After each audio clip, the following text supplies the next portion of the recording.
2023년 9월 17일 세종 주일 예배를 시작하겠습니다. 내가 전심으로 주께 감사하며 신들 앞에서 주께 찬송하리이다. 내가 주의 성전을 향하여 예배하며 주의 인자하심과 성실함으로 말미암아 주의 이름에 감사하오니 이는 주께서 주의 말씀을 주의 모든 이름보다 높게 하셨음이라. 시편 138장 1절에서 2절 말씀입니다. 사랑이 풍성하신 하나님, 지난 한 주간 삶 속에서 우리의 생명과 건강과 사업과 가정을 지켜주신 하나님의 은혜에 감사하며 예배의 자리로 나왔습니다. 가정과 일터와 삶의 자리에서 함께 하신 하나님, 예배하는 이 시간 사랑과 은혜를 베풀어 주옵소서. 분주했던 세상의 일들을 접어놓고 정결한 마음으로 오직 하나님만 바라보며 예배할 때에 홀로 영광을 받아 주옵소서. 예수님의 이름으로 기원함나이다. 경배찬송 36장 다 함께 부르시겠습니다.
교동문 29번으로 성시교독 하시겠습니다.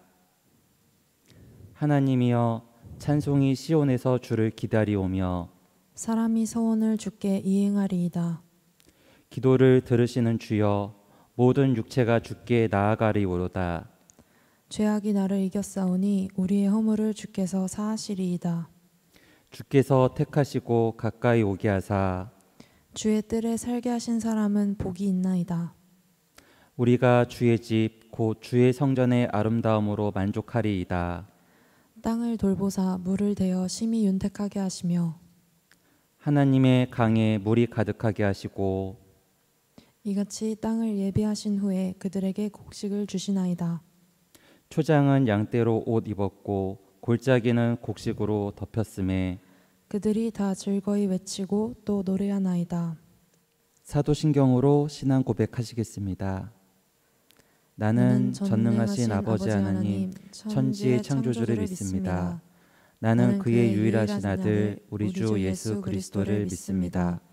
그는 성령으로 잉태되어 동정녀 마리아에게서 나시고 본디오 빌라도에게 고난을 받아 십자가에 못 박혀 죽으시고 장사된 지 사흘 만에 죽은 자 가운데서 다시 살아나셨으며 하늘에 오르시어 전능하신 아버지 하나님 우편에 앉아 계시다가 거기로부터 살아있는 자와 죽은 자를 심판하러 오십니다. 나는 성령을 믿으며 거룩한 공교회와 성도의 교제와 죄를 용서받는 것과 몸의 부활과 영생을 믿습니다. 아멘. 김영희 선생님께서 대표 기도해 주시겠습니다. 우리를 언제나 사랑하시는 하나님 아버지, 아침 저녁으로 선선한 가을바람이 새로운 계절의 변화를 알리고 있습니다. 새로이 시작되는 계절에 새로운 마음을 담아 예배와 찬양 그리고 기도로 이 시간 하나님이 기뻐하시는 예배를 드릴 수 있도록 인도하여 주시옵소서. 오곡이 무르익어 추수를 서두르는 계절입니다. 저희 신앙도 무르익어서 결실할 수 있는 신앙이 되게 하시고 계산적이고 산술적인 신앙이 순수하고 맑은 믿음으로 변화되게 하시옵소서.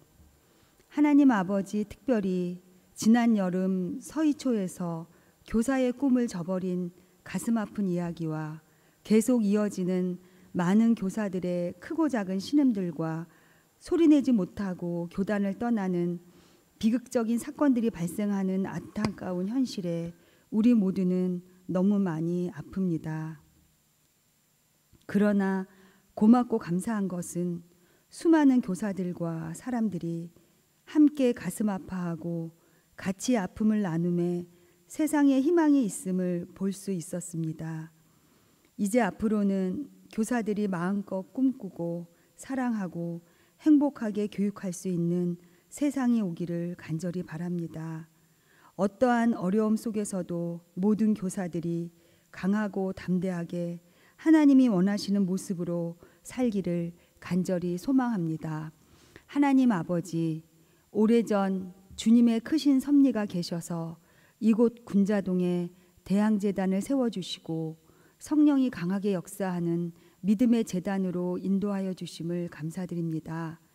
각 기관마다 하나님의 도우심 아래 더욱 성장하며 발전하여 이 시대를 이끌어가는 모습으로 더 큰 역사를 이루도록 늘 함께하여 주시옵소서.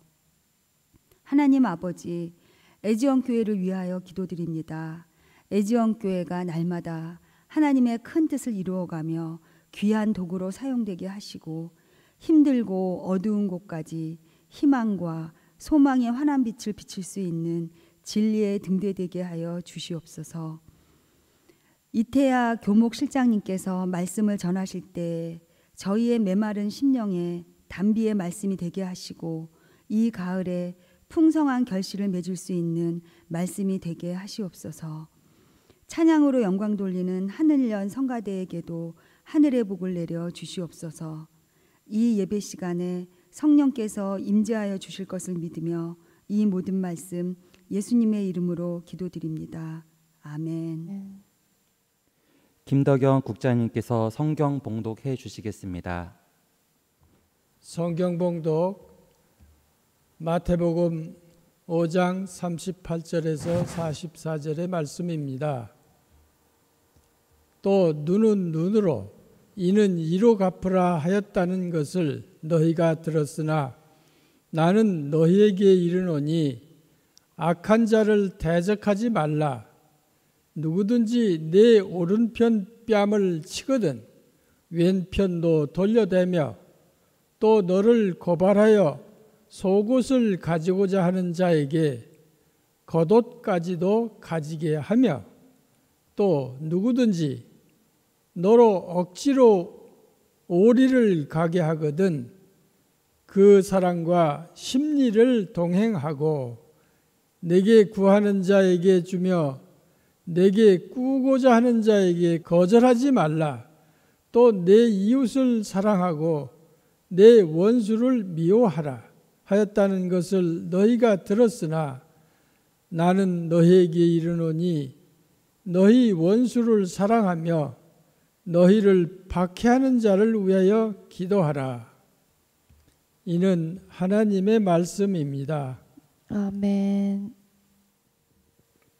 하늘연 성가대의 특별 찬양이 있겠습니다.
이태야 교목실장께서 설교해 주시겠습니다. 우리는 기독교를 십자가의 종교라고 말합니다.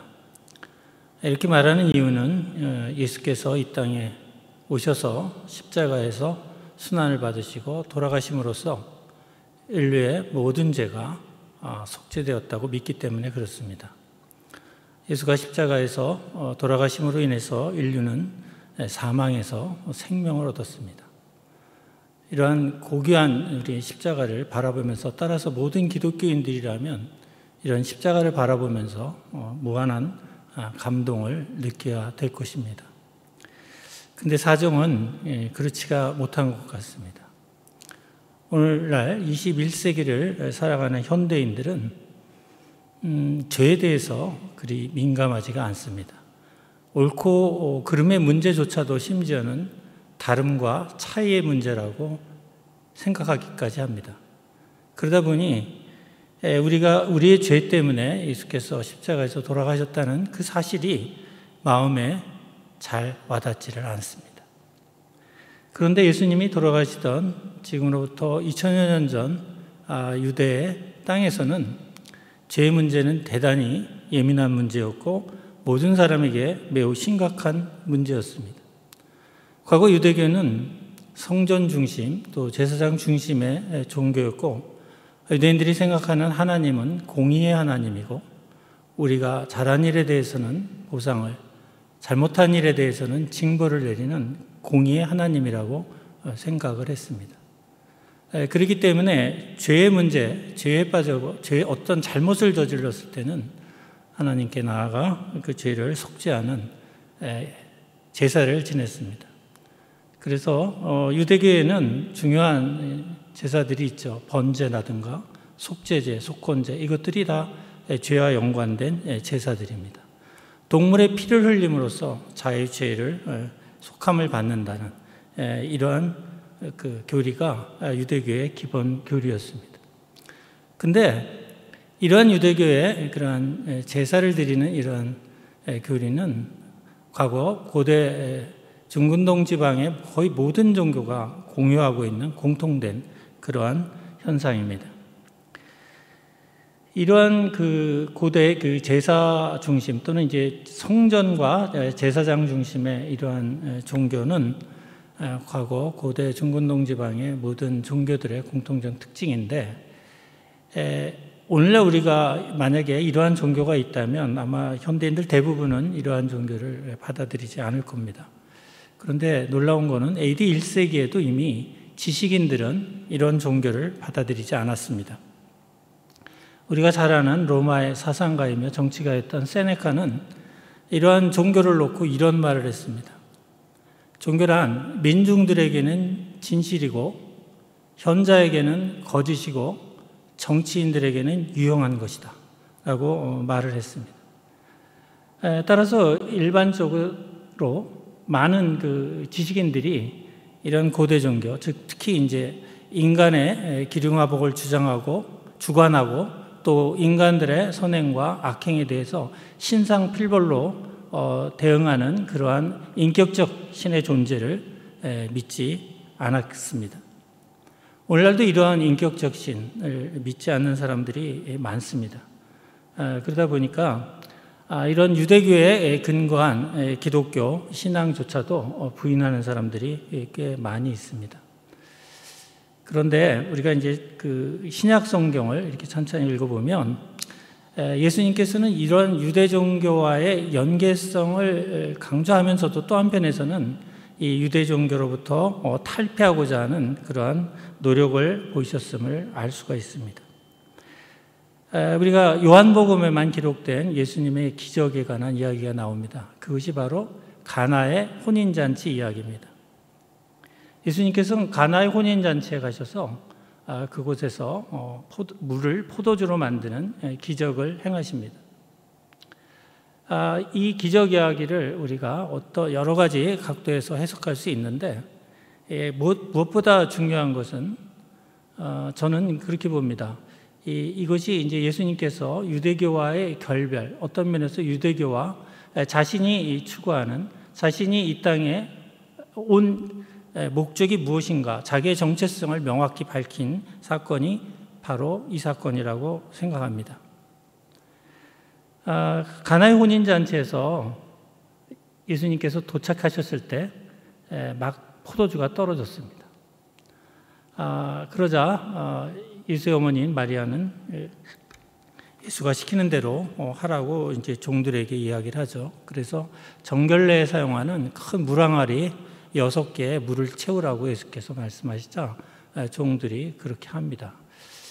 그러자 그것을 이제 포도주로 변화시킨 게 이제 예수님의 놀라운 기적입니다. 이 물을 포도주로 만든 이 기적은 굉장히 중요한 의미를 갖고 있습니다. 피라는 생명을 의미하는 것이죠. 물을 어떤 생명으로 만들었다는 건데, 앞서 이제 그 잔치에서 포도주가 떨어졌다는 것은 유대교에서 유대교, 그러니까 그 성전 중심 또 제사장 중심, 즉 동물의 피를 흘려서 죄 사함을 받던 그런 식의 종교가 효력을 다했고, 이제는 새로운 종교가 시작됨을 의미한다, 이렇게 말씀을 드릴 수가 있어요. 그래서 그런 점에서 본다면 이 가나의 혼인잔치를 통해서 예수님께서는 과거의 그 종교, 즉 성전 중심의 제사장 종교를 탈피하여 새로운 영적 종교, 또 생명의 종교로 나아가고자 하신다는 것을 우리가 알 수가 있습니다. 예수께서 이러한 가나 혼인잔치에서 물을 포도주로 만드는 이 기적을 통해서 자신의 정체성, 즉 유대교를 개혁하고자 하는 그러한 정체성을 명확하게 밝히셨다면 산상수훈은 그 구체적인 내용을 밝힌 거다, 이렇게 말씀드릴 수 있을 것 같습니다. 산상수훈은 마태복음 5장에서 7장에 걸쳐서 아주 길게 다루어지고 있는데, 처음에 나오는 것이 팔복 이야기입니다.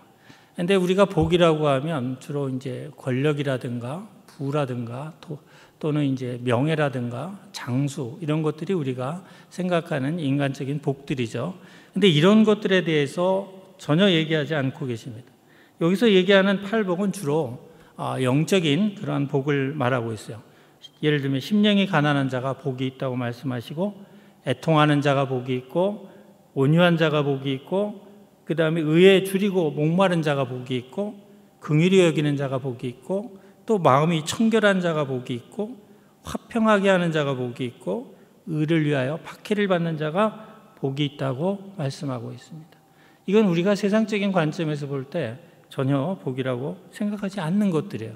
이런 영적인 그러한 내용의 복들을 말씀하고 있어요.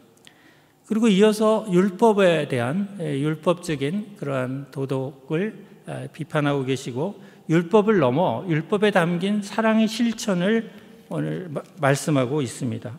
그래서 오늘 읽은 성경 본문을 보시면 거기에 그런 게 있죠. 악한 자를 대적하지 말라고 하면서 누가 오른밤을 치면 왼밤을 들이대고, 또 속옷을 갖고자 하면 겉옷까지 벗어주라. 또 누구든지 오리를 가자고 하면 십리를 가지고, 그 다음에 네게 구하고자 하는 자에게 네가 거절하지 말라.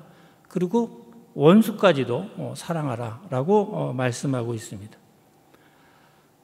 물론 우리가 산상수훈을 들을 때마다 과연 우리가 원수까지 사랑할 수 있을까? 오른밤을 때리는데 과연 왼밤을 댈 수 있을까? 이건 사실 쉽게 행할 수 없는 그런 가르침들입니다.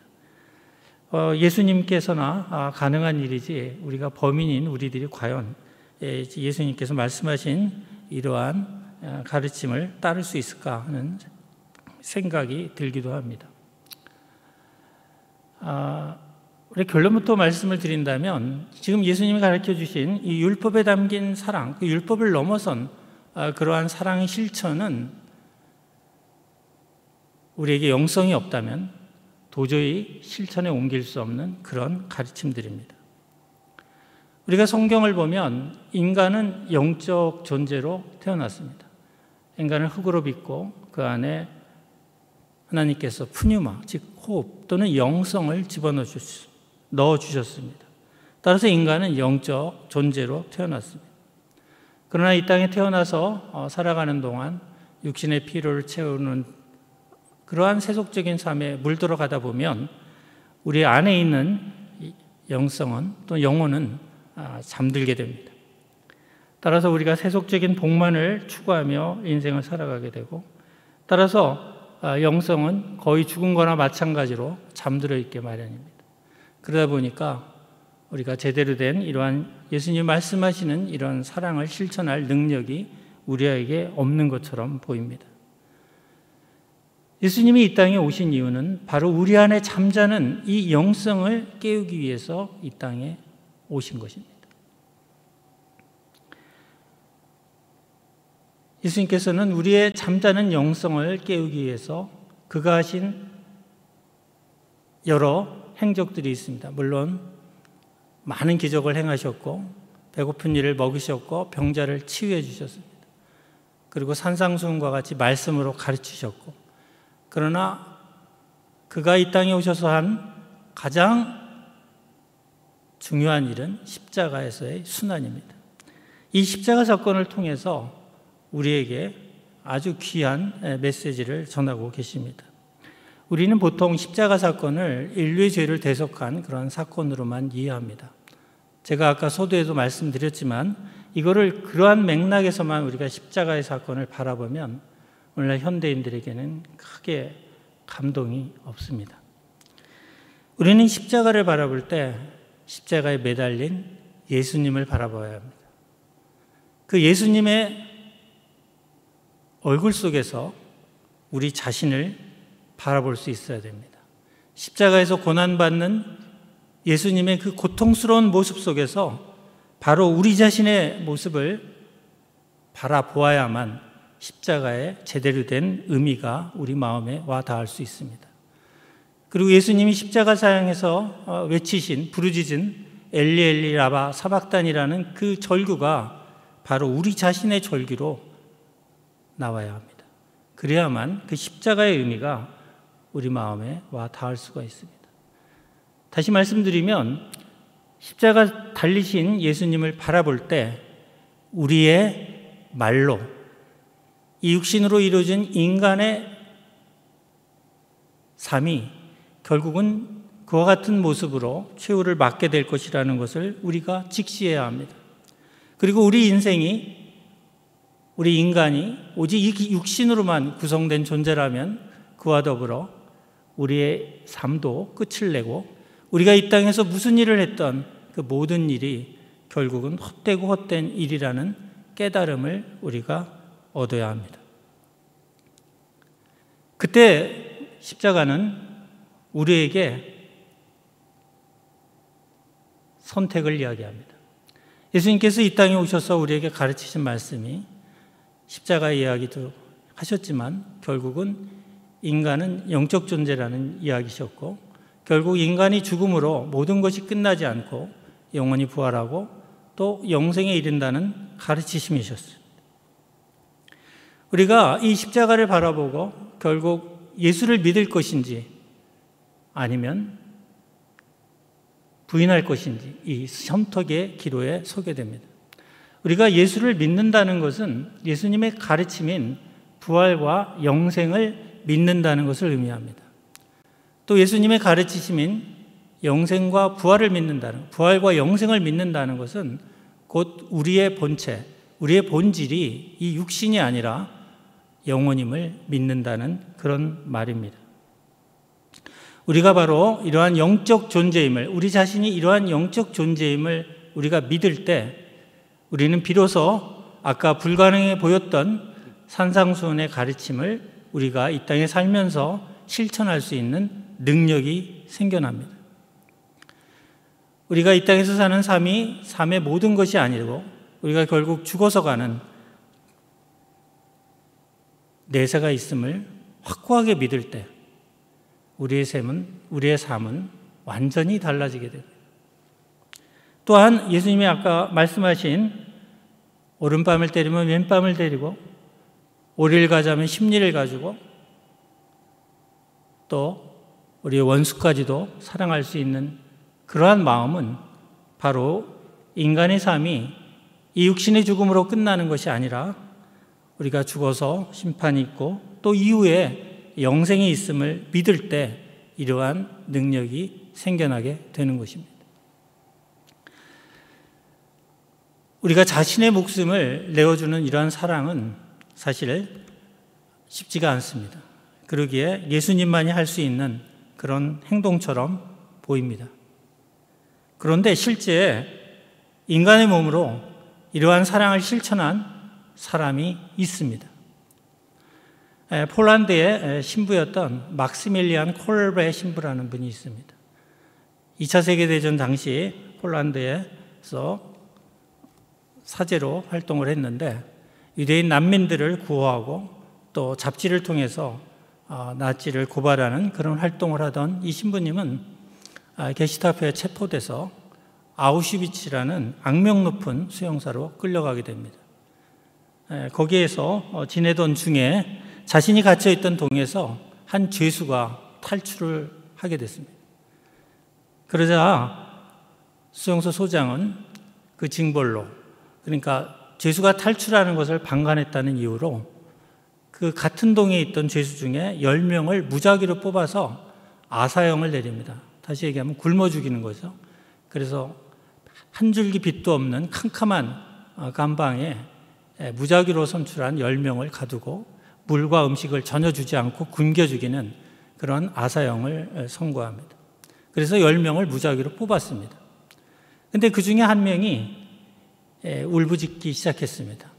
내가 죽으면 내 아내와 어린 아들들이 어찌 살란 말이냐고 서글피 울자 뒷줄에 서 있던 콜베 신부가 조용히 수용소장 앞으로 나왔습니다. 그리고 말하기를 저 사람 대신에 내가 죽겠다고 그렇게 말을 했습니다. 그러자 수용소장이 너는 누구냐? 라고 묻자 자신은 카톨릭 신부고 자신은 자녀도 없기에 제가 대신 그를 위해서 죽겠다고 이렇게 이야기를 했습니다. 그래서 그 수용소장이 이를 허락했습니다. 그래서 콜베 신부와 나머지 9명의 죄수가 같이 아사감방에 갇히게 됐고 그곳에서 지내게 됐습니다. 대충 2주 정도가 지나자 거의 대부분 사람들이 죽었습니다. 그런데 콜베 신부를 포함하여 3명이 여전히 살아 있었습니다. 그러자 수용소에서는 이 사람들에게 페놀이라는 독극물 주사를 주입해서 사망에 이르게 합니다. 그래서 콜베 신부가 이로 인해서 죽음을 맞게 됐습니다. 당시 독일로 통역을 했던 통역관이 있었는데 이 사람이 이러한 사건을 목격하게 됩니다. 목격하게 됐는데 당시 그 감방에 내려가 보았을 때 처음에는 굉장히 불안해서 울부짖음이 들렸지만 잠시 시간이 흐르자 조용해졌고 기도와 찬송 소리만 들려서 흡사 성당과 같았다고 그 분위기를 증언하고 있습니다. 그리고 독극물 주사를 맞고 죽은 콜베 신부는 아주 평안한 가운데서 숨을 거뒀다고 이야기를 했습니다. 보다 더 감동적인 이야기는 그곳에 콜베 신부가 가서 다른 두려움에 떨고 있는 죄수들을 달래며 곧 천국에 이르게 될 것이라는 것을 이야기했다고 합니다. 어떤 면에서 보면 콜베 신부는 그 울부짖는 남자 한 사람의 생명을 구하기 위해서 자신이 대신해서 죽겠다고 나서기도 했지만 다른 9명의 죄수들을 평안한 마음으로 천국으로 인도하기 위해서 자신이 그 길에 뛰어든 것이 아닌가 하는 생각을 갖게 됩니다. 어떤 면에서 작은 예수와 같은 그의 삶의 모습을 엿보게 됩니다.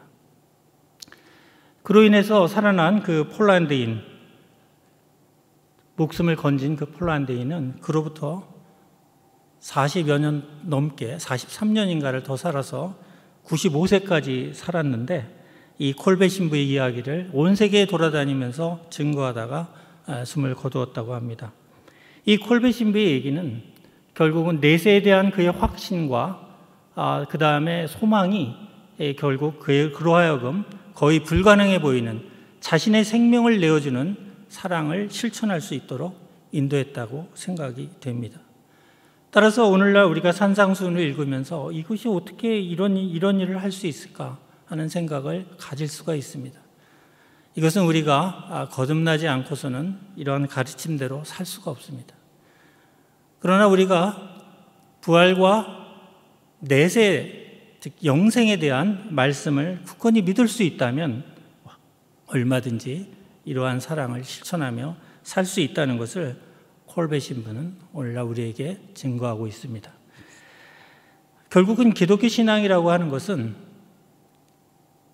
결국 인간의 영적 존재임을 믿는 것이고, 이 영적 존재라고 하면 인간의 육신의 사멸과 더불어 모든 것이 사라지고 모든 삶의 의미가 험으로 돌아가는 그것이 아니라는 것을 확신하게 믿을 때만이 가능한 것입니다.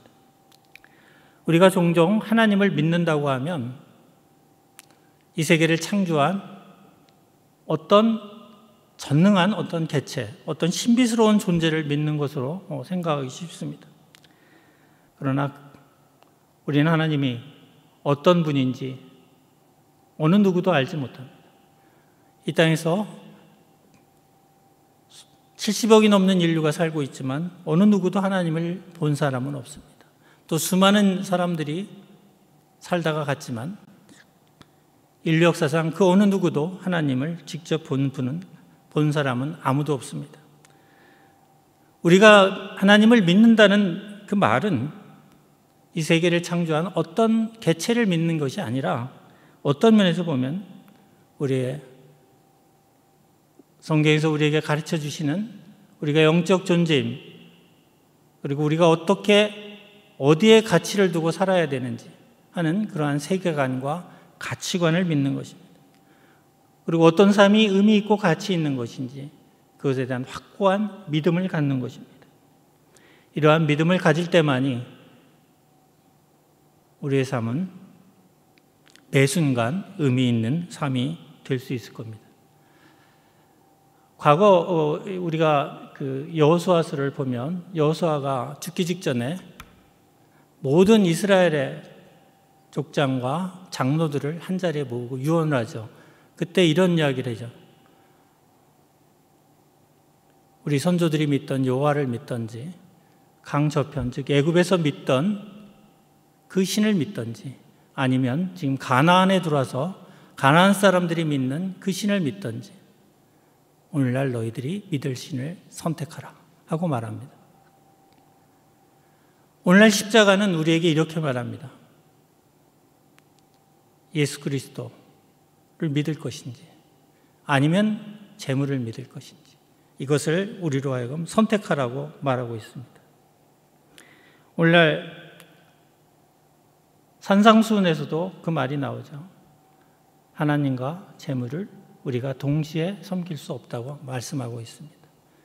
오늘날 우리가 십자가를 바라보면서 오늘날 우리가 믿을 신을 선택해야 합니다.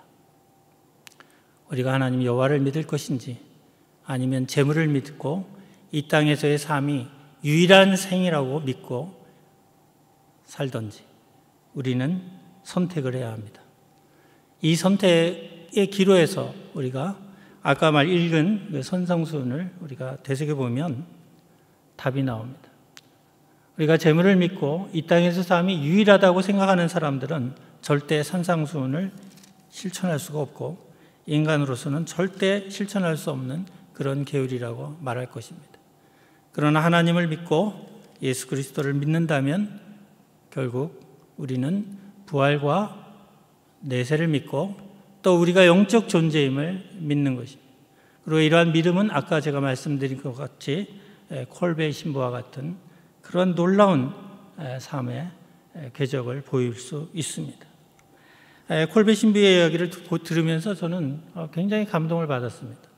오래전에 이 이야기를 듣고 굉장히 감동을 받았는데 이분은 카톨릭 사제이지만 사실은 성공회에서도 송자로 취급을 간주되고 있고 또 루터란 교회에서도 송자로 간주되고 있습니다.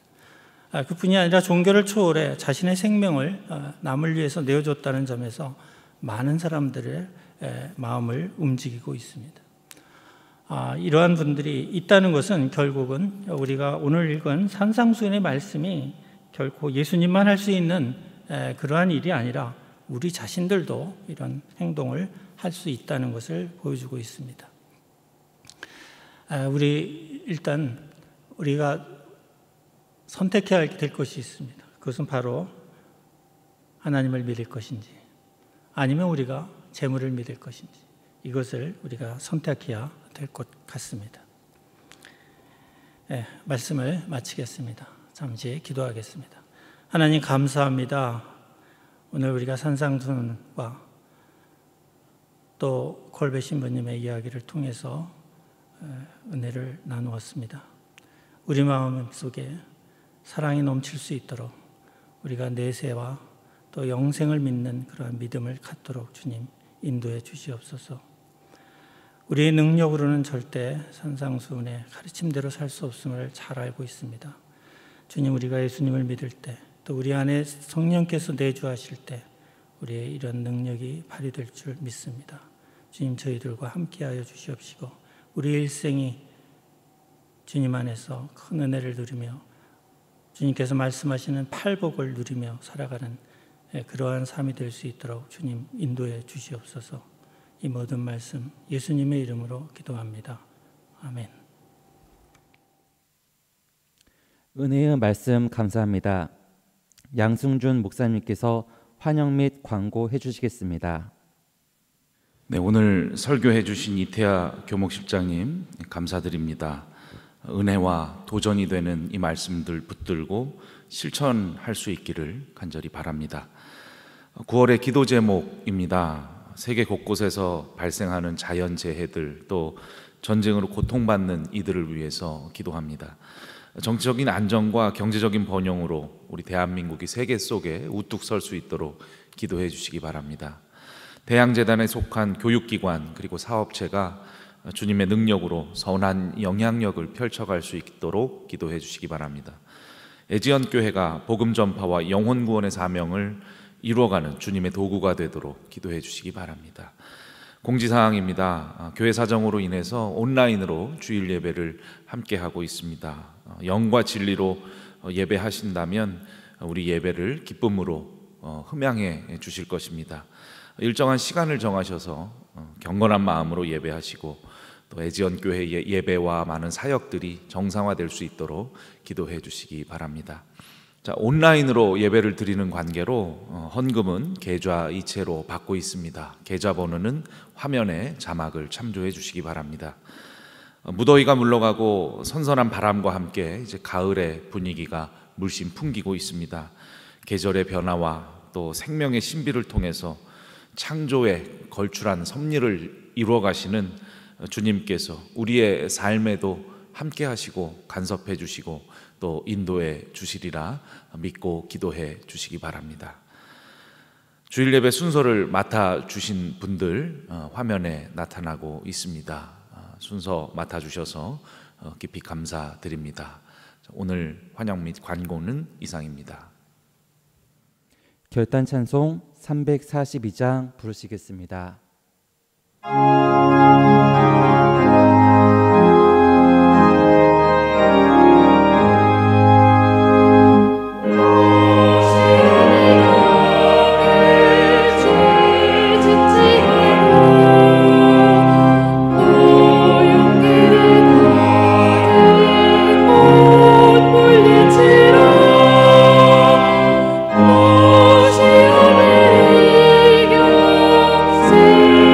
Baby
같이 주기도문으로 예배를 마치겠습니다.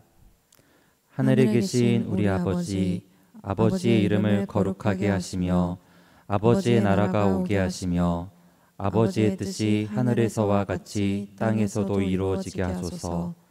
오늘 우리에게 일용할 양식을 주시고 우리가 우리에게 잘못한 사람을 용서하여 준 것 같이 우리 죄를 용서하여 주시고 우리를 시험에 빠지지 않게 하시고 악에서 구하소서. 나라와 권능과 영광이 영원히 아버지의 것입니다. 아멘.